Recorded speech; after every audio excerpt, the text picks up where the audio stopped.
ఇక్కడ ధన్వి 4th బర్త్డేకి మా చెల్లి గిఫ్ట్గా ఇచ్చిన పట్టీలు అనమాట. సో 5th బర్త్డే బాగానే యూస్ చేసింది, 4th నుంచి 5th వరకు.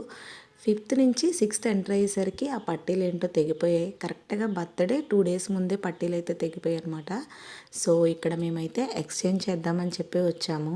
షాప్ ఆయన అయితే చాలా భారీవే చూపిస్తున్నారు. మా హస్బెండ్ ఏమో ఇంత భారీగా వద్దు, సింపుల్గా ఉన్న లెగ్ చైన్సే చూపించండి అని చెప్పారు. సో ఆయన చూపిస్తుంటే మీకేంటి చూపించనివ్వండి, మోడల్స్ ఏంటో తెలుసుకుందాము అన్నాను. ఈ మోడల్స్ అన్నీ చూస్తే మా చిన్నప్పుడు మోడల్స్ అన్నీ కూడా గుర్తొచ్చాయి. ఇక్కడ ఏంటంటే ఫ్యాన్సీ ఐటెంలో లెగ్ చైన్స్ మళ్ళీ చూపిస్తున్నారనమాట. సో ఇక్కడ ఈ పట్టీలన్నిటిలోని కూడా మా హస్బెండ్కి అయితే సింపుల్గా అది ఎనామిల్ పెయింట్తో వచ్చిందని చెప్పి ధన్వికి ఇవి తీసుకుందామని అన్నారు. అది వెయిట్ వేయించేలోగా ఇంకా మోడల్స్ అయితే నేను చూస్తున్నాను. స్టెట్స్ తీసుకుందామని చూసాము, కానీ ఓన్లీ సింగిల్ కలర్లోనే ఉన్నాయి. అండ్ ఇక్కడ 11 గ్రామ్స్కి చైన్స్ అయితే చాలా బాగున్నాయి.